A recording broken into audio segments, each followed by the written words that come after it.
Here's a nice finishing touch that works for most images. So under lens corrections, again here, we're in develop module. Under lens corrections, where we click to remove chromatic aberrations and enable profile corrections. Again, everything you do to every picture in Lightroom.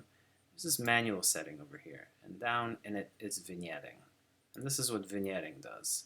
It makes the corners of your image darker, and the amount makes them really bright or really dark, depending on which direction you go. Or again, as with everything else, kind of halfway there, and then you have a midpoint. You can bring it in closer, take it further away. You bring it in closer to the center of the image, further away.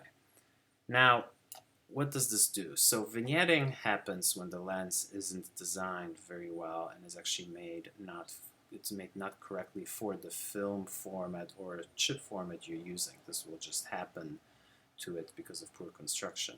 But when you do this on purpose, by darkening the edges of your image, you pull the eye of the viewer towards the center of the image by leaving the center of the image brighter. You don't want to be too heavy-handed with this. You don't want the viewer to notice right away that the corners are really dark. You want to do it so it's just a subtle transition, and you play with the midpoint to make the transition from light to dark seem natural.